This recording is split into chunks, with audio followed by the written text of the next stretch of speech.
Hello my dear students, myself doctor Pooja Maheshwari and आप सभी का स्वागत करती हूं आपके अपने यूट्यूब चैनल केम कॉन्सेप्ट में, जहां पर हम केमिस्ट्री के हार्ड से हार्ड टॉपिक को बहुत ही इजी एंड इंटरेस्टिंग वे में कवर कर रहे हैं। जी हाँ, बहुत शॉर्ट वीडियोस में मैं आपके सामने लेके आ रही हूँ एक एक टॉपिक को।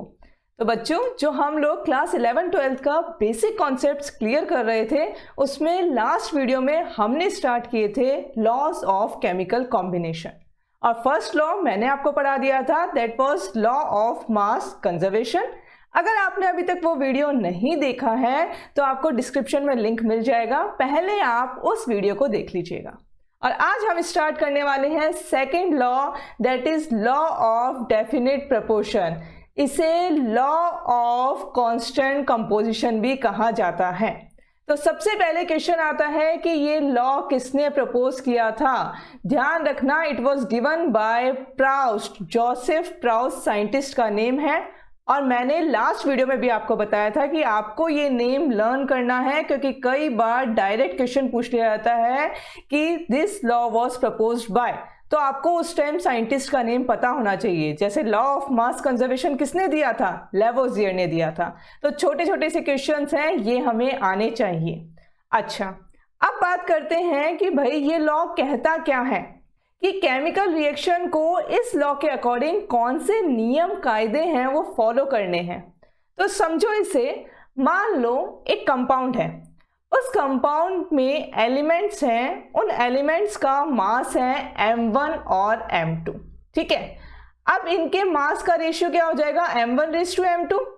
तो ये जो मास का रेशियो है एलिमेंट्स का, ये हमेशा फिक्स रहेगा, चाहे आप कंपाउंड को किसी भी सोर्स से ऑब्टेन कर लो या किसी भी मेथड से प्रिपेयर कर लो। मान लो मेरे पास में 1, 2, 3, 4, 5 बहुत सारे मेथड हैं उस कंपाउंड को बनाने के। मैं किसी भी मेथड से बना लूं, बट हमेशा उसके जो एलिमेंट्स के मासेस का रेशियो है वो फिक्स रहेगा।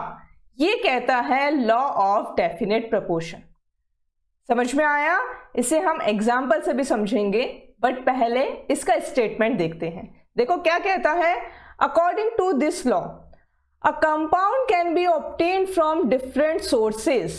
किसी भी सोर्स से ऑब्टेन किया जा सकता है, but the ratio of each component by weight, by weight का मतलब उसके masses का, remains same, हमेशा सेम रहेगा। जो रेशियो है मास का वो, that is it does not depend on the method of its preparation, कि आप किसी भी मेथड से उसको प्रिपेयर कर लो, और the source from which it has been obtained, चाहे आप किसी भी सोर्स से उसे ऑब्टेन कर लो। ठीक है, तो ये है अपना लॉ ऑफ कांस्टेंट कंपोजिशन। इसे प्राउस्ट लॉ भी कहा जाता है, ये भी आपको ध्यान रखना है। मान लीजिए मेरे पास में कंपाउंड है, कंपाउंड ए बी। कौन कौन से एलिमेंट है इसके अंदर, एलिमेंट ए और एलिमेंट बी। मैंने कहा एलिमेंट ए का जो मास है दैट इज m1 और एलिमेंट बी का मास है m2। तो रेशियो क्या हो गया यहाँ पर, अगेन वही m1:m2 हो गया। बस ये रेशियो जो है ये फिक्स रहेगा, फिक्स रहेगा, फिक्स रहेगा। ये आपको ध्यान रखना है, चाहे आप इस कंपाउंड को किसी भी मेथड से प्रिपेयर कर लो। ये सिंपल सा लॉ है, लॉ ऑफ डेफिनेट प्रपोर्शन। अब इसे समझते हैं एक एग्जांपल की हेल्प से। देखो मेरे पास में मैंने कहा वाटर है। Water can be obtain from different sources. आप बहुत सारे सोर्सेज हैं जिनसे वाटर को ऑब्टेन कर सकते हो। वाटर एक्चुअली होता क्या है, पहले ये समझिए। वाटर के अंदर दो एलिमेंट प्रेजेंट है अपने पास में, हाइड्रोजन और ऑक्सीजन, राइट। अब ये दोनों एलिमेंट का मास कितना है, भाई मेरे पास में ये फॉर्मूला है H2O, तो हाइड्रोजन होंगे यहाँ पे 2 और ऑक्सीजन है 1। यही होगा जब हमें कंपाउंड बनाना है H2O।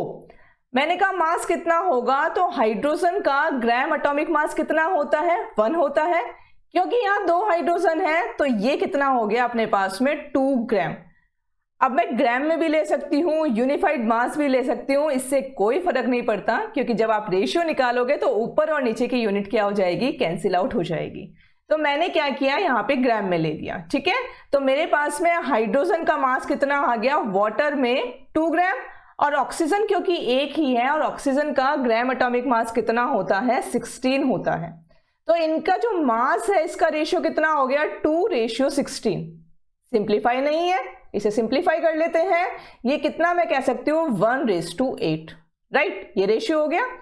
अब ये ध्यान रखना है जब भी मुझे वाटर बनाना है तो इसका मतलब 1 पार्ट अगर हाइड्रोजन का लग रहा है तो 8 पार्ट ऑक्सीजन मुझे चाहिए। अगर 1 ग्राम हाइड्रोजन मैं यूज कर रही हूं तो मुझे 8 ग्राम ऑक्सीजन लगेगा, तभी जाके वाटर बनेगा, ये आपको समझना है, ठीक है। और यही वाइस वर्सा है कि अगर मैंने 8 ग्राम हाइड्रोजन ऑक्सीजन लिया है तो उसमें 1 ग्राम हाइड्रोजन लगेगा, ये समझना है।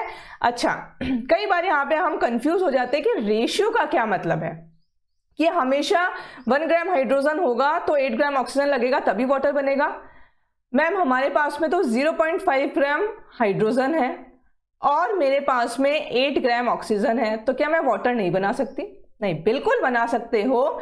इसको ये समझना है कि अगर आपके पास में 0.5 ग्राम हाइड्रोजन है तो उसका 8 टाइम्स ऑक्सीजन आपको लगेगा। इसका मतलब क्या हो गया, यहां से आपको 4 ग्राम ऑक्सीजन यूज आएगा, तब जाके आप वाटर बना सकते हो। तो अगर इन दोनों को आप कंबाइन करोगे और वाटर कितना बन जाएगा अपना, 4.5 ग्राम आपके पास में वाटर बन सकता है यहां से। तो इस तरीके से आपने देखा कि हमेशा जो रेशियो है हाइड्रोजन और ऑक्सीजन के वेट का वो सेम रहेगा, चाहे वाटर किसी भी सोर्स से आप ले लो। और रेशियो का मतलब ये है, आपको टाइम पार्ट पता रखना है कि भैया 1 पार्ट हाइड्रोजन तो 8 पार्ट अपना ऑक्सीजन यूज आता है। मान लो मैंने कहा मेरे पास में है 90 ग्राम वाटर, तो इसका मतलब क्या हो गया, इसके अंदर 10 ग्राम तो है अपने पास में हाइड्रोजन और साथ में 80 ग्राम अपने पास में है ऑक्सीजन। समझ में आ रहा है इतना? तो इस तरीके से वाटर को चाहे मैं देखो लैब में प्रिपेयर कर लूं, चाहे मैं ले लूं सी वाटर, चाहे ले लूं रिवर का वाटर, चाहे ले लूं बारिश का पानी, अपने पास में नल का पानी है, आरओ का वाटर है, गंगा मैया का पानी है, पानी आप कहीं से भी ले लो, ये रेशियो हमेशा मेंटेन रहेगा हाइड्रोजन और ऑक्सीजन के वेट का, मास का, तभी जाके वाटर बनेगा। क्योंकि अगर ये रेशियो से आपसे ने छेड़छाड़ करी तो आपको दूसरा कंपाउंड मिल जाएगा। हाइड्रोजन और ऑक्सीजन से H2O2 भी तो मिलता है, लेकिन अगर कंपाउंड H2O बनाना है तो ये रेशियो आपको फिक्स रखना पड़ेगा, इसीलिए इसे कहा जाता है कांस्टेंट कंपोजिशन का लॉ भी, ठीक है। मैम हमारे पास में तो 3 ग्राम तो है हाइड्रोजन और साथ में 8 ग्राम है ऑक्सीजन, तो क्या मैं वाटर नहीं बना सकती? बिल्कुल बना सकते हो, लेकिन वही चीज हो जाएगी, आपके पास में अगर 3 ग्राम हाइड्रोजन है तो वहां से 1 ग्राम हाइड्रोजन आप यूज कर सकते हो, साथ में 8 ग्राम ऑक्सीजन, ठीक है। ये आपका रिएक्शन करके वाटर बना लेगा। जो 2 ग्राम हाइड्रोजन है वो आपका वेस्ट हो जाएगा, फिर उसका कोई यूज नहीं है, ठीक है। तो ये मतलब होता है लॉ ऑफ डेफिनेट प्रोपोर्शन का। एक और एग्जांपल से अगर आप समझना चाहो तो मान लीजिए मेरे पास में है CO2। अगर मुझे CO2 फॉर्म करना है तो कार्बन का ग्राम एटॉमिक मास कितना होता है, 12 होता है, क्योंकि एक ही कार्बन है अपने पास में। यहाँ पे देखो 2 ऑक्सीजन है, ऑक्सीजन का ग्राम एटॉमिक मास होता है 16, अभी हमने देखा था, और क्योंकि 2 ऑक्सीजन है तो ये कितना हो जाएगा 32। तो अगर मेरे पास में 12 ग्राम कार्बन है तो मुझे 32 ग्राम ऑक्सीजन चाहिए, तब जाके मैं CO2 बना सकती हूँ। ये ध्यान रखना है आपको, ये रेशियो फिक्स होते हैं हमेशा, जब भी केमिकल कंपाउंड्स बनते हैं तो ये रेशियो वो मेंटेन रखते हैं। सिंपल सा लॉ है, law of definite proportion. I hope आपको ये समझ में आ गया होगा। फिर भी अगर कोई कंफ्यूजन है तो आप कमेंट में लिख के मुझे जरूर बताइए, ठीक है। तो आज का ये वीडियो हम यहीं तक रखते हैं। नेक्स्ट वीडियो में हम मिलेंगे नेक्स्ट लॉ के साथ में, that is law of multiple proportion. तब तक के लिए आप लोग इस वीडियो को अपने फ्रेंड्स के साथ शेयर कीजिए, और चैनल को अगर सब्सक्राइब नहीं किया है तो फटाफट से सब्सक्राइब कर दो, क्योंकि बहुत ही इजी वे में हम लोग डिफरेंट टॉपिक्स पढ़ रहे हैं जो आपको हेल्प करेंगे क्लास 11, 12, नीट, IIT और दूसरे कॉम्पिटिशन एग्जाम में। तो तब तक के लिए नेक्स्ट वीडियो से मिलने से पहले thank you so much. Stay empowered, stay healthy and stay safe. Thank you.